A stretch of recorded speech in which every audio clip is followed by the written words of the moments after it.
c'est que déjà nous distingue d'autres organismes de formation, c'est déjà notre expérience pratique, éclectique, c'est-à-dire bientôt 20 ans d'expérience clinique comme spécialiste en biologie nutritionnelle et fonctionnelle depuis l'université australienne. Et aussi, ce que nous distingue, c'est donc tout notre bagage, tout mon bagage académique aussi. Donc, bientôt 20 ans d'expérience clinique en Australie, en Italie, en France, et avec des personnages que j'ai trouvés en Australie qui venaient des États-Unis, qui aussi m'ont formé. Et donc, tout ça, j'ai gagné une mentalité différente aux autres praticiens qui aussi vont plutôt, qui vont aussi proposer des formations, mais qui vont répéter ce qui les était donné parce que soit ils n'ont pas l'expérience éclectique, soit pendant leur expérience ne se rendent pas compte que ce qu'ils ont appris était formaté. Tout est fait aujourd'hui, la société aujourd'hui, pour entrer dans des cases. Or, nos futurs patients ne sont pas ni une maladie, ni une étiquette, ni un protocole. Donc, rien ne sert que je vous apprenne à faire de protocole, car les patients sont une personne unique, un cas unique et qui doit être pris en charge de façon physiologique, de façon biochimique. Donc, c'est la base de la micronutrition, mais aussi de la naturopathie. Les restes sont des règles hygiéno-diététiques qu'on va appliquer, justifiables par rapport à ce qu'on trouve dans le corps du patient. Mais ce que je tiens à cœur, c'est que je trouve que c'est ma mission de vie, c'est vraiment de vous former qualitativement, vous donner aussi tous mes succès, mais aussi toutes mes erreurs, car j'ai aussi été formatée lors de mon parcours universitaire, et j'ai trouvé par exemple, des réponses par rapport à la mitochondrie dans la page 5, puis c'était dans la page 150 pour finir dans la page 300. Donc, quel sens peut-on donner au corps quand rien n'est mis ensemble et englobé, rien n'est fait vraiment pour que les praticiens qui soient en micronutrition, mais qui soient en naturopathie, ne parlons pas de praticiens allopathes, tout est fait pour qu'ils ne comprennent pas le corps, qu'on applique deux protocoles et que la personne reste malade. Ce n'est pas pour rien qu'on a aussi une assurance maladie plutôt qu'une assurance santé. D'accord, on assure l'état de maladie. Donc, c'est ce qui me tient à cœur, c'est donc de vous déformater pour que vous compreniez les corps et que vous puissiez trouver la véritable cause, les véritables problèmes de ces patients qui a besoin de vous, car personne d'autre va l'écouter. Vous pouvez être la personne la plus empathique et la plus à l'écoute, mais si vous n'avez pas les connaissances physiologiques et biochimiques derrière, rien ne sert que vous soyez là à l'écoute. Vous pouvez être la plus sympa, mais la personne cherche vraiment à être aidée ainsi qu'être écoutée. Donc, on va prendre tout cela, cette globalité, l'écoute, l'empathie et les connaissances, bien synthétisées, bien sûr, parce qu'on ne va pas non plus passer des années à prendre ce qui est ponctuellement nécessaire pour agir tout de suite. Donc, quand je reprends l'exemple de la mitochondrie, une petite organelle qui nous donne l'énergie, qui fait que je sois là aujourd'hui, après avoir travaillé même toute la journée, et encore plutôt en forme, et que me donne cette énergie pour générer l'adénosintriphosphate, l'ATP, pour pouvoir être là. Non, je vais mettre cette information que j'ai trouvée en page 3, en page 150, en page 300 de mes bouquins de biochimie, de professeurs de fac, et je vais les mettre tout ensemble pour que vous puissiez comprendre les mécanismes synthétiques, mais véritables. Alors, rien ne sert de s'élargir, ni d'aller à droite et à gauche. Vraiment, il faut aller au point et pouvoir aider ces patients qui ont besoin d'aide. Donc, c'est aussi, quoi d'autre je voulais vous dire? Donc, c'est aussi très important donc, d'apprendre toute cette mentalité arborescente, par exemple, en prenant à nouveau l'exemple de fatigue, plutôt que de donner du magnésium, de faire la spiruline, voilà, les vitamines du groupe B, dont tout le monde connaît ça, la levure de verre, tout le monde connaît ça. Et les patients ne viendront pas pour écouter ce qu'ils peuvent faire tout seuls en cliquant sur Google, chez Doctissimo, en achetant un livre et en le dévorant et pendant un week-end ou un mois.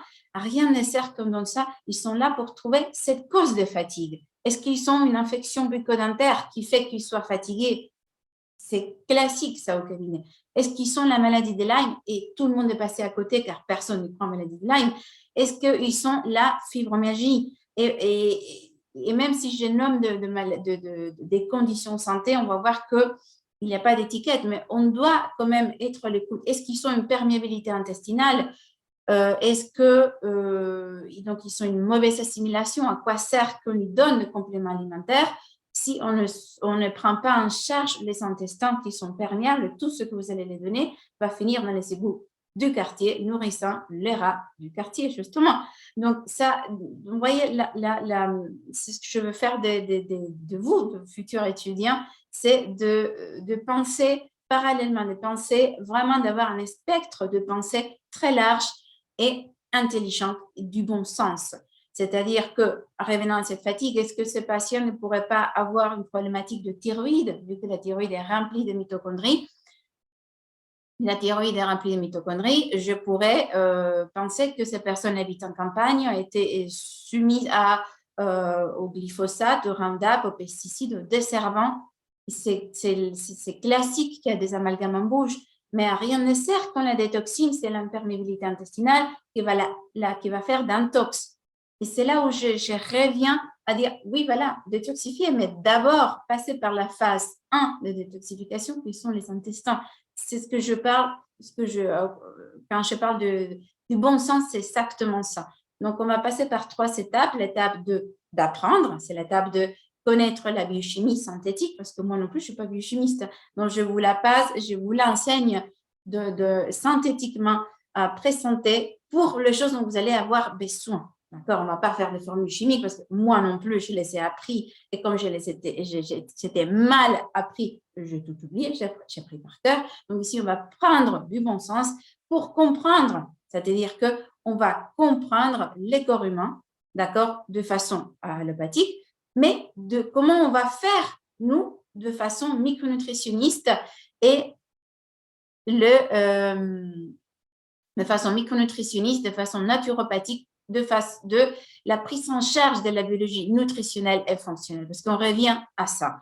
C'est l'académie s'appelle Académie Sciences de la Vie parce que c'est la science de la vie, c'est la façon dans laquelle chaque professionnel devrait travailler et la biologie nutritionnelle et fonctionnelle vient à l'aide là où il y a la barrière où les ostéopathes, les kinésithérapeutes, les sages-femmes, les généralistes ne peuvent pas aller plus loin. Donc, je pense que, et ça revient souvent de thérapeutes qui sont des étudiants de l'académie, qui font partie de l'académie, qui disent c'est génial, ça vient, ça reprend d'où je trouve la barrière, les grands murs qui bloquent ma pratique. Donc, c'est là où la biologie nutritionnelle et fonctionnelle, appris par ces 3 étapes d'apprendre, comprendre, va vous mener à la 3e partie, la 3e étape, qui est cela d'appliquer. Tout au long de la formation, on se retrouve une fois par semaine pour un module théorique et la semaine suivante pour un module pratique. Donc, on va pratiquer ce que vous avez vu en forme théorique parce que rien ne sert que je vous bombarde avec la théorie, car quand vous serez dans votre futur cabinet, vous n'aurez pas exactement quoi faire.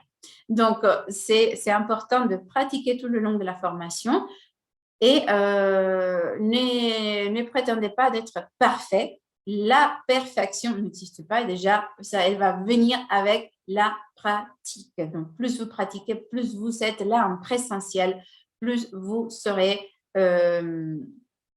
prendre en charge ces problématiques de façon de la biologie nutritionnelle et fonctionnelle de façon arborescente. Donc, quand je parle de éthiopathogénie, c'est trouver la cause, d'accord? L'étiologie, c'est la cause de la pathologie, voilà, l'éthiopathogénie arborescente de façon plus intelligente, pas monosynaptique. Vous allez souvent m'entendre dire suspicieux monosynaptique. car la plupart des professionnels qui ne connaissent pas la biologie nutritionnelle et fonctionnelle, qui est souvent confondue par la naturopathie, voilà, sont suspicieux parce qu'ils ne connaissent pas. Donc, c'est ce que j'attends de vous, c'est que vous étudiez, que vous puissiez expliquer, gagner un jargon légèrement médical, mais souvent, ce n'est pas nécessaire, mais légèrement médical pour pouvoir faire face aux ignorances suspicieuses, c'est-à-dire les médecins généralistes qui ne sont pas au courant, malheureusement, de ce qu'on fait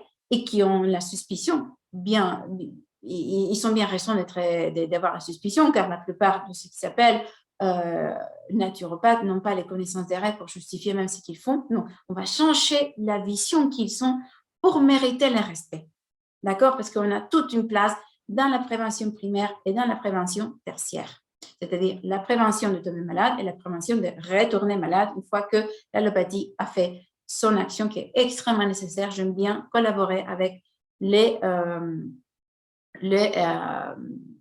corps médicaux, d'accord?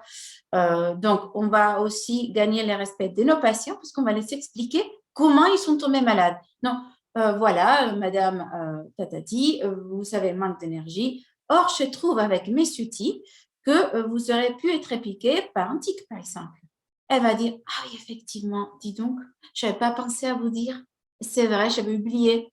Mais j'avais mis de l'argile par-dessus parce que le bouquin naturopathique disait faire ça.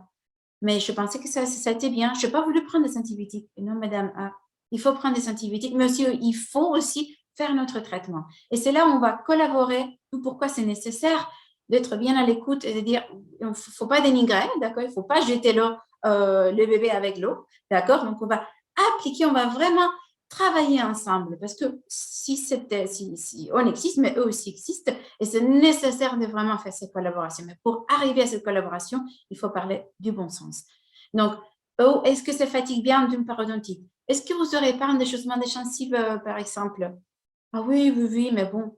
Non, mais bon, c'est la réponse à votre fatigue, madame. Ils vont dire, ah bon? Eh mais oui, c'est comme si vous étiez enrhumé constamment. Imaginez-vous une infection récurrente. Prenez l'exemple de malades de Lyme, ils sont tout le temps fatigués. Non, une parodontite va aussi que c'est la fatigue, va aussi que c'est un surpoids, va aussi que c'est peut-être une obésité. Ah bon? Et j'ai bien pour tout ça, mais je n'avais pas pensé à la bouche. C'est souvent, et c'est là où on va les épater parce qu'ils vont dire, ah oui, mais effectivement, depuis que j'ai ça, je suis comme ça. Et donc, ils vont venir en arrière, eux-mêmes vont dire, ouais, elle déconne pas. Donc, voilà, c'est là où je vais arriver à être, voilà, à monter les niveaux parce qu'on parle du bon sens, parce qu'on connaît les corps et parce qu'on a appris tout cela le long de la formation qui vous prépare à mener une consultation avec cette mentalité. Donc, d'abord, on va traiter les intestins. Après, on va traiter tout ce qui est immunité et inflammation, car l'inflammation est médiée par l'immunité. Il y a tout un processus qu'on va prendre le long de la formation pour après dire on va s'occuper tout à la fin des hormones, de dérèglement, d'anxiété, de dépression, de neurotransmetteurs s'il faut. Parce que si on a réglé tout cela avant, il n'y a même pas besoin de prendre en charge les hormones, en général. Donc, ce qui est très, très, très intéressant, la plupart des praticiens vont commencer par la fin. Ils vont tout mélanger. C'est comme si on voulait faire si on voulait être un super pâtissier, mais on mélange tout. On met les blancs avec les jaunes, avec le sucre, avec la farine, et puis, oh, dis donc, j'ai oublié la poudre levante, hop, je l'ajoute. La pâtisserie est vraiment mesurer chaque chose, mais c'est aussi la biologie nutritionnelle et fonctionnelle. On va mesurer chaque élément, on va mesurer les zinc, on va mesurer les séléniums, on va voir les carences magnésiennes, on va voir les excès en métaux lourds et en métaux toxiques pour après lui proposer une prise en charge. Donc, on va être des spécialistes en biologie nutritionnelle et fonctionnelle, que ce soit pour la micronutrition, que ce soit pour la naturopathie, parce que les patients ne cherchent pas un généraliste. Pour des généralistes, il y a un paquet dehors qui s'appelle à droite à gauche, coach en ci, coach en ça, naturo, matati, tatata. On va être ces spécialistes en biologie nutritionnelle et fonctionnelle pour donner des réponses à ces personnes qui ont besoin de nous et qui cherchent à droite à gauche et que personne ne les écoute, ni personne n'a compris comment fonctionne le corps. Donc, tout au long de la formation, je vous apprendrai à comprendre pour pouvoir faire les liens entre tous les organismes, d'accord? Les systèmes digestifs ne travaillent pas tout seuls. Si l'estomac n'a pas digéré, les intestins ne vont pas assimiler et on ne va pas éliminer. S'il n'y a pas de nutriments, le cerveau ne va pas avoir d'énergie pour pouvoir travailler. Donc, créer de systèmes comme ça a été fait comme moi je les ai appris, hein, attention, c'est erroné. Donc, on va mélanger tout ça ensemble et on va voir chaque pilier que j'appelle système séparément, mais à chaque fois, on va revenir et on va voir les liens qu'il y a avec tous les autres systèmes parce que les corps ne travaillent pas de façon individuelle. Et c'est la beauté que peu de personnes peuvent arriver, peu de professionnels, même de formateurs peuvent arriver à vous offrir ça, car tout est fait pour ne pas arriver à cette prise de conscience. Je vous passe toutes les erreurs, toutes les connaissances, tous les succès pour que vous aviez à gagner presque 20 ans de votre carrière, de votre future carrière, sans erreur, sans répéter des choses de bouquins que vous pouvez torcher dans un week-end. Non, on va pas, on va vraiment se distinguer, être les spécialistes en biologie nutritionnelle et fonctionnelle, étudiants auprès de l'académie. Vous voyez aussi l'écran de partage. Donc, vous savez, je vais déjà cliquer parce que je mettais des vidéos pour les étudiants.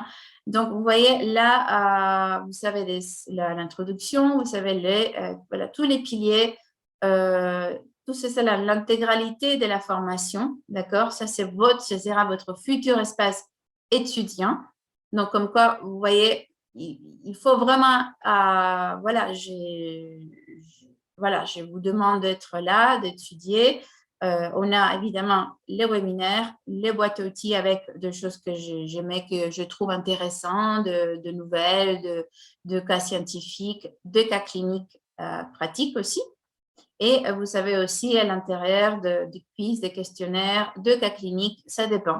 Ça dépend de ce que je choisis selon les besoins. Donc, on va voir l'inflammation, l'immunité, les acides gras, les piliers endocrines, la partie épigénétique et méthylation de détox, la détoxification. On va apprendre à lire des analyses de sang et d'investigation préventive. D'accord? Donc, il y a beaucoup de choses que vous allez apprendre et je vais vous donner aussi ce que je veux ce qui va distinguer aussi l'académie d'autres organismes de formation, c'est que vous avez la possibilité d'apprendre la biorésonance allemande qui va vous faciliter l'étude de micronutriments auprès de votre cabinet, d'accord? Avec ça, on peut faire des analyses micronutritionnelles parce que n'étant pas médecin, ça va coûter très cher aux patients. Donc, je vous introduis à ça et puis chaque étudiant va choisir la technique que lui correspond, la technique vers laquelle vivre. La biorésonance russe aussi pour travailler un petit peu comme une méthode NAET, la lumière, les électrodes que vous voyez là, les écouteurs. Je suis formatrice et aussi je suis distributrice de ce type d'appareils en France. Mais je ne le fais que pour les étudiants, je ne le fais pas à titre lucratif. Ça ne m'intéresse pas, je veux juste former de manière qualitative les gens qui cherchent à se former de manière qualitative et qui ont fait la formation. Parce que si vous faites ce type de méthode et vous n'avez pas appris ni compris, vous ne pouvez pas appliquer vos connaissances en utilisant ces outils. Ces outils, c'est comme donner un pistolet à un singe qui ne connaît rien. Vous donnez un pistolet à quelqu'un qui est dans l'armée, il saura quoi faire, tandis qu'un singe ne saura pas, quoi faire exactement. Donc, on est dans le même système. Je ne forme que aux étudiants qui ont fait mes formations parce que ou qui font une formation préalable et rapide pour comprendre ce qu'ils vont dire parce que je ne veux pas que les personnes sortent de cette académie en parlant de non-sens. On va aussi, vous serez exposé aussi aux analyses de champ noir, les sangs coagulés, contraste de phase. En utilisant un petit microscope, on verra les hématies, on verra les globules rouges. et vous montrerez, là il y a mon écran à côté, un grand écran où je montre le sang de patient. C'est très intéressant car c'est avec ça que les patients vont vouloir revenir nous voir pour voir si la prise en charge a fonctionné ou pas. Vous apprenez aussi à faire des bilans d'investigation préventive, c'est-à-dire vous-même ayant fini la formation, ouvrant votre entreprise, vous aurez la possibilité de faire appel comme prescripteur et de donner à vos patients ce type de commande pour commander ces analyses comme prescripteur. Donc, vous aurez aussi vos résultats comme prescripteur / médecin et vous aurez toutes les indications de laboratoire pour mieux et bien aider vos patients. On ne peut pas travailler sans outils, quoi. Les médecins, les spécialistes ont des outils. Ils sont les IRM, ils sont les scanners, la radiographie, les analyses de sang. Et nous, on a besoin de faire appel au bilan d'investigation préventive, aux analyses de sang de quartier aussi typiques aussi. On peut aussi, sans impliquer la personne, faire appel aux analyses de sang au cabinet. On peut aussi faire appel à la biorésonance russe, que peut être aussi une biorésonance. Là, je ne l'ai pas mis, mais j'ai un autre type de biorésonance, un petit peu que vous voyez ici. Là, j'en ai 3 et mon 4e est ailleurs.